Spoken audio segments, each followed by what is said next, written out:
در امتداد فاجعه سقوط.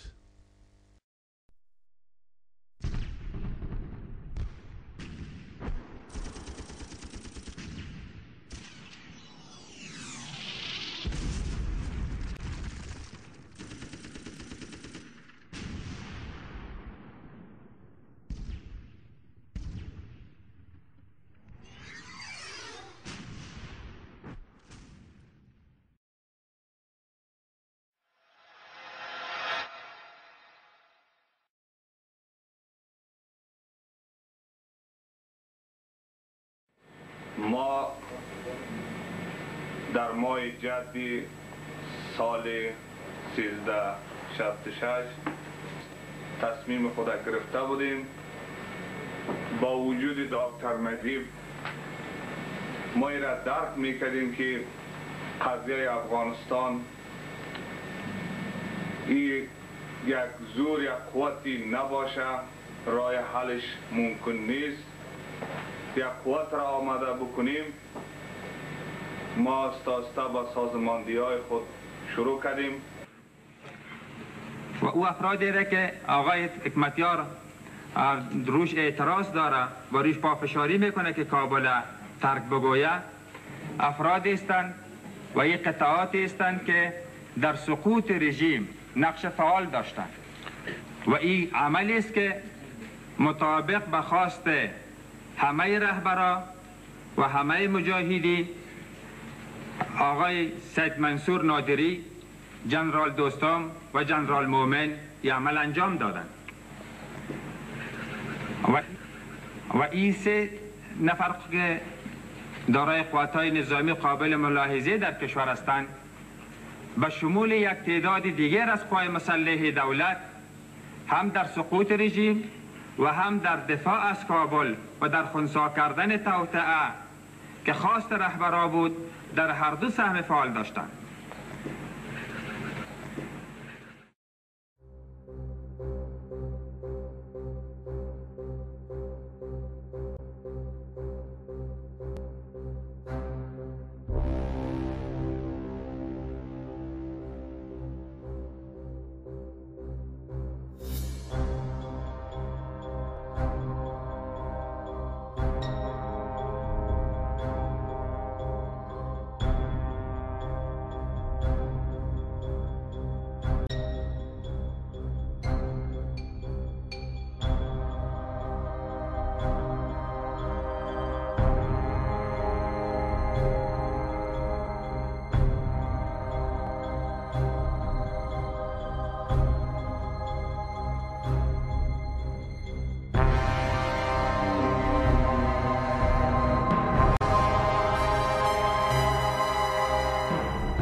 بیننده عزیز، اخیراً روی صفحات اینترنتی ویدیوهای به نشر رسید که واقعیت‌های تصویری کودتای ننگین سال 1371 را به نمایش گذاشت. کودتایی که سبب سقوط نظام جمهوری افغانستان، فروپاشی تمام ساختارهای سیاسی و اداری کشور اعم از ملکی و نظامی، فروپاشی حزب وطن و متحدین سیاسی آن، ناکامی عملی صلح ملل متحد، تداوم جنگ و جلوگیری انتقال مسالمت آمیز قدرت از راه‌های سیاسی به یک شورای بی‌طرف صاحب صلاحیت و قابل قبول برای تمام طرف‌های ذی‌دخل در مسئله افغانستان گردید. این ویدیوها تمام تلاش‌های چندین ساله ستون پنجم، یعنی همان‌هایی که از درون خانه به نفع بیگانگان و دشمنان فعالیت می‌کنند و مردم ما برایشان مار آستین می‌گویند، در داخل حاکمیت و حزب وطن در آن وقت را نقش بر آب ساخت که نه تنها وقوع معاملات سیاه و ننگینشان را انکار می نمودند، بلکه تلاش داشتند ماهیت آن را معکوس و سرچپه نشان دهند. آنان که سالها دروغ گفتند، واقعیت‌های تلخ را انکار کردند و برای براءت خود رهبران سیاسی و متحدین جهانیشان مذبوحانه تلاش نمودند، یک بار دیگر رسوای تاریخ و شرمنده هر دو جهان شدند. هموطنان، پدران، مادران، خواهران، برادران و فرزندان آن شهدای بیگناهی که قربانی هوس‌های شوم کودتاچیان بدطینت و سیاه کردار شدند، شما که خانه و زندگی خود را در جریان کودتا و حوادث بعدی آن از دست دادید، و شما که امکانات دسترسی به پایگاه‌های اینترنتی ندارید، مجموعه تا حال افشا شده این اسناد تصویری و انکار ناپذیر جنایتکار کودتای سال 1371 را تقدیم می‌دارید تا ببینید و بدانید که با این ملت کیها و چرا خصومت ورزیدند و هنوز هم ادامه میدهند. مخصوصاً تو رفیق حزبی من که این بار تو را هدف قرار داده است تا وسیله و پناهگاهش در جنایات بعدیشان باشی. الحذر در دام توطئه ها و دسایس بعدیشان اسیر نگردی.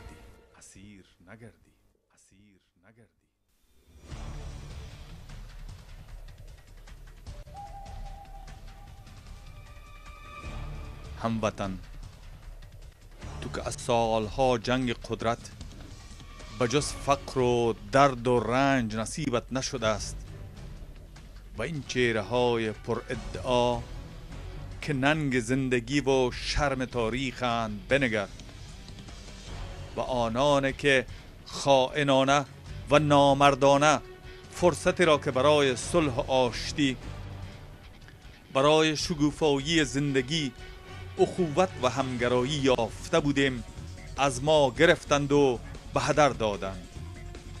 میهنمان را به خاک و خون کشیدند و این جغدهای جنگ بر ویرانه های خانه و کاشانه من و تو، بر شهرها و دهات کوچک شده و قبرستانهای بزرگ ما حکمران شدند.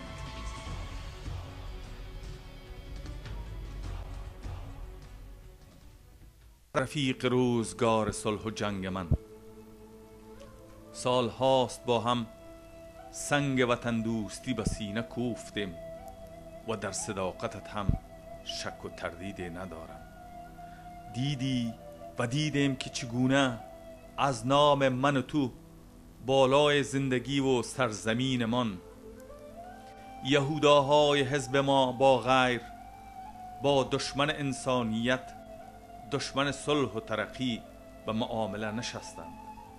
از پشت خنجر زدند و چه وقاحتی که به آنچه کردند افتخار هم می کنند و اینک قصد دنبال وظایف ناتمامشان را در خصومت و ستیز با وطن با آرایش جدید پیگیرانه دنبال می کنند. با این چهره ها بنگر و حزبت را، حزب وطنت را، حزب شهیدان و قهرمانان را، حزب رزماوران صلح و زندگی را به یاد بیاور که چگونه با تیغ دسایسشان سلاخی شد و اگر به خود نیایی و در جلب دنباله خیانت نایستی، بار دیگر رفیقانت در بازار برده فروشان و این بار در جغرافیای سیاسی دیگر به حراج گذاشته خواهند شد. به این تصویرها بنگر. اینان سرزمینت را، حزب و آرمانهایت را به حراج گذاشتند و با هیچ معامله کردند. اینان در همدستی با جانیان قرن وطنت را به خاک و خون کشیدند.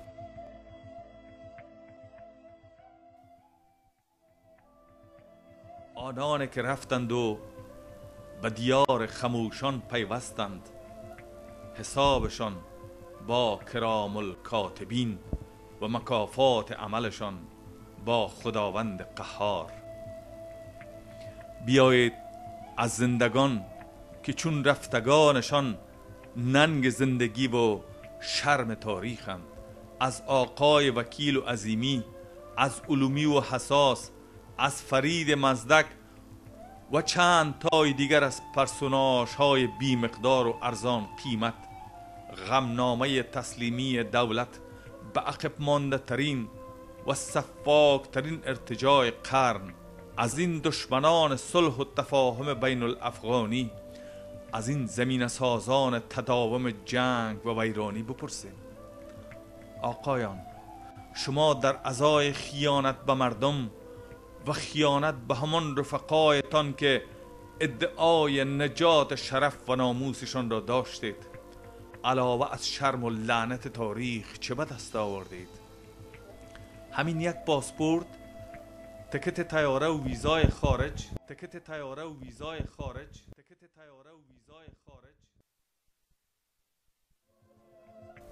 به این ویدیوها بنگرید.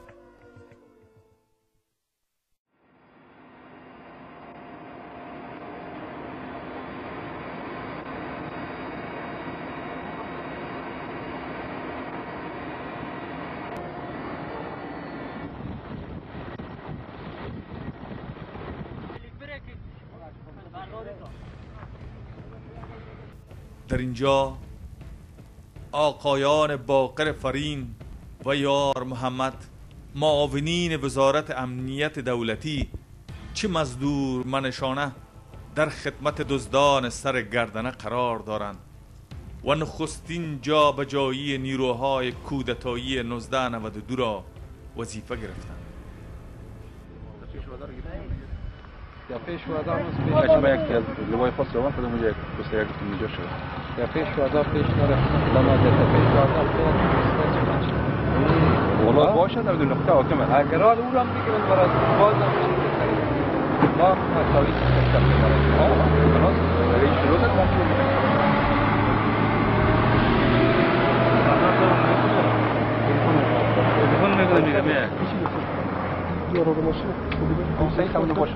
کجا آوردین؟ خبر دارم.